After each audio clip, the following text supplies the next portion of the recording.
नमस्कार। मेरा नाम अजीत है और हम आज बात करने आए हैं जेई मेन के रिजल्ट को लेकर। जेई मेंस 2026 का रिजल्ट आया है और इसमें 12 बच्चे 100% लाए और 12 बच्चे जो 100% लाए हैं उसमें एक बच्चा बिहार का भी है और सबसे अधिक 3 बच्चा राजस्थान का है। लेकिन इसमें सबसे रोचक प्रश्न यह है कि इस 12 बच्चे में एक भी लड़कियां नहीं। पिछले लगभग 1.5 दशक से ऐसा चलता आ रहा था कि पूरे देश में कोई भी रिजल्ट हो उसमें सबसे आगे लड़कियां होती थी, लेकिन इस बार 12 में एक भी लड़कियां नहीं। इतना ही नहीं, इस 12 में सिर्फ एक ओबीसी कैटेगरी से है, एससी एसटी से एक भी नहीं है। यानी 12 में 11 बच्चे जनरल कैटेगरी से।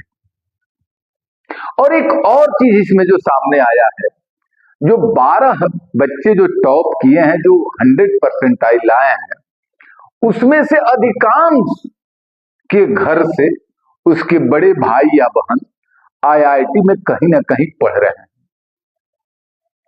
और इन 12 टॉपरों का में कॉमन एक चीज जो है, इनका कहना है कि ये मोबाइल का इस्तेमाल नहीं करते थे, जबकि आजकल हर जगह ऑनलाइन एजुकेशन, ऑनलाइन क्लास का एक क्रेज चला हुआ है।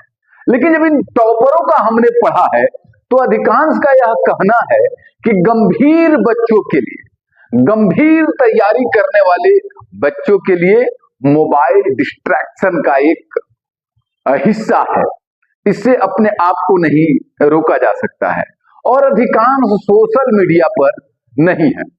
तो इसमें अब हम आज जानते हैं कि बिहार का वह बच्चा जो इस नेशनल लेवल के एग्जाम में टॉप किया है, 100% लाया है, और यदि वह 100% नहीं लाता तो बिहार के कोटा से कोई ये नहीं कहता कि यहां से भी 100% बच्चा है।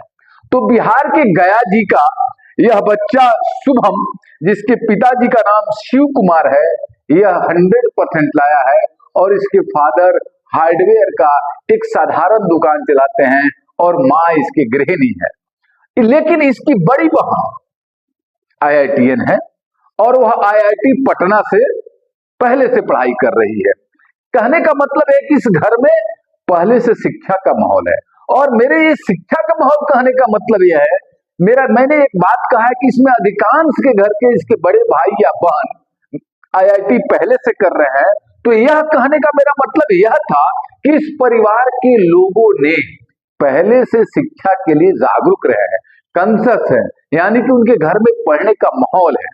क्योंकि एक चीज और कहा जाता है, हमारे परिवेश में कहा जाता है कि जो पढ़ने वाला है वो पढ़ लेगा, लेकिन अब ऐसा मुझे नहीं लगता है। वह भी बात है, लेकिन एक बात यह है कि आज उसी घर में आईआईटीएन या नीट वाले बच्चे पैदा हो रहे हैं जिसके घर में पहले से पढ़ाई का माहौल है। और ये जो 5 बच्चे हैं 12, इस 12 में 4 बच्चे ऐसे हैं जिनके भाई या बहन पहले से आईआईटी कर रहे हैं। तो अब हम जानते हैं इन टॉपरों को कि इनका क्या शौक था, ये कैसे पढ़ाई करते थे, इनका क्या प्लान है। तो ये शुभम जो गया के हैं, इनके पिताजी हार्डवेयर की दुकान चलाते हैं और उनकी एक बहन आईआईटी पटना में पढ़ाई करती है। यह राजस्थान कोटा में रह के तैयारी किए हैं और 10वीं और 12वीं गया से ही किए हैं। इसके अलावा जो इस बार टॉप रैंक नंबर 1 जिसका आया है 100% में भी, जिनका नंबर 1 है, श्रेयस मिश्रा, यह दिल्ली का रहने वाला है। और श्रेयस ने बताया कि वह एकाग्रता से पढ़ाई करते थे और सोशल मीडिया से बिल्कुल दूरी बना रखी थी। हर विषय पे इनका एक ये कहना था कि हम हर विषय को बराबर टाइम देते थे और जो बिंदु कमजोर था उस पे अधिक फोकस करते थे। कबीर छिल्लर ये राजस्थान के रहने वाले हैं और राजस्थान से सबसे ज्यादा 3 बच्चे 100% नंबर आए हैं।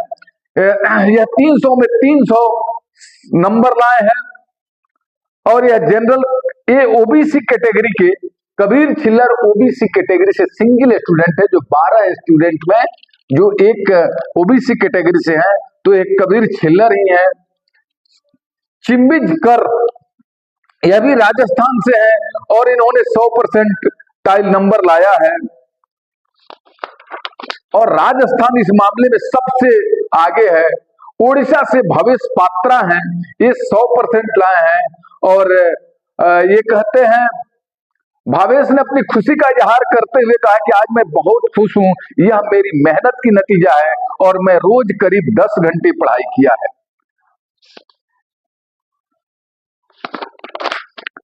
अनय जैन ये हरियाणा के रहने वाले हैं, और इनका कहना है कि हम रटते नहीं थे और रटने के बजाय हम कंसेप्ट क्लियर करने पे सबसे ज्यादा फोकस किए हैं और मॉक टेस्ट पे खासा फोकस किए हैं।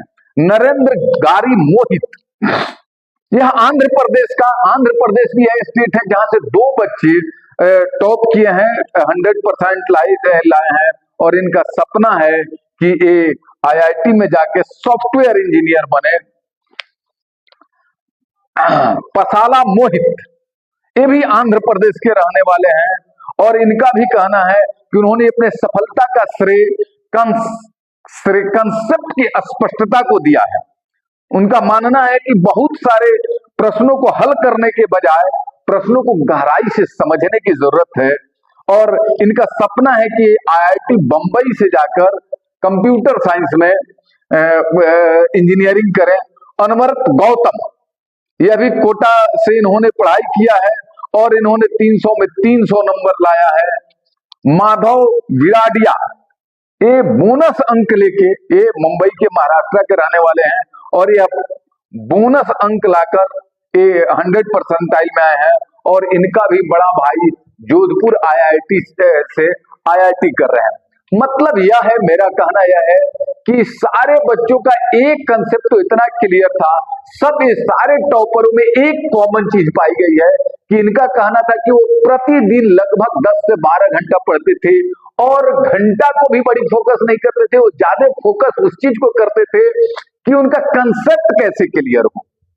यानी जो हमारे यहाँ के बच्चे हैं जो आईआईटी का या नीट की तैयारी करते हैं, उन्हें इन टॉपरों से सीखना चाहिए और इन टॉपरों को पढ़ना और सुनना चाहिए कि आखिर यह पूरे नेशनल लेवल पे 100% कैसे लाए हैं, और बच्चे इनसे कैसे सीख ले सकते हैं। और मेरा तो यह कहना है कि आखिर जब किसी और का बच्चा 100% ला सकता है, तो हमारे परिवेश, हमारे यहाँ के बच्चे क्यों नहीं ला सकते हैं। तो जरूरत है बच्चों को मोटिवेट करने का और पेरेंट्स का सबसे ज्यादा ध्यान देने का। पेरेंट्स जब तक पेरेंट्स यदि यह छोड़ दें कि बच्चा है वही करेगा, तो यह नहीं होगा। क्योंकि इस 12 टॉपरों में मैंने एक बच्चे का देखा है कि उसकी माँ 8वीं क्लास में ही घर छोड़कर अपने बच्चे को लेकर कोटा चली गई थी। एक महिला को मैंने देखा है कि वो डॉक्टरी का नौकरी छोड़ के अपने बच्चे को लेके आईआईटी की तैयारी कराने के लिए चली गई। यानी कि बच्चे की सफलता में माँ बाप को सबसे अधिक योगदान देना होगा, और जो भी माँ बाप अपने बच्चे के सक्सेस में या उनके स्ट्रगल में उनके साथ रह के उनको मोटिवेट करेंगे, उन्हें आगे बढ़ने का हौसला बढ़ाएंगे, तो निश्चित रूप से सफल होंगे। और मुझे लगता है कि हर माँ बाप को इन बच्चों को, इन टॉपरों की कहानी सुनानी चाहिए, उन्हें पढ़ानी चाहिए और उन्हें बतानी चाहिए कि वो भी टॉप हो सकते हैं, उनमें भी कोई कमियां नहीं है। लेकिन इस बार के रिजल्ट से खास करके लड़कियों को ध्यान देना चाहिए कि पिछले लगभग 1.5 दशक से ये कहा जा रहा था कि बच्चियां ज्यादा फोकस हैं और हर एग्जाम में सबसे अधिक रिजल्ट बच्चियों का आ रहा है। लेकिन इस बार टॉप जो 100% आई, जो 12 बच्चे लाए हैं, इसमें एक भी लड़की नहीं है। तो फिलहाल के लिए यही रुकते हैं और इन टॉपरों के सिलसिला में फिर एक दूसरी लिस्ट, मैं दूसरी सीरीज लेकर आऊंगा। नमस्कार।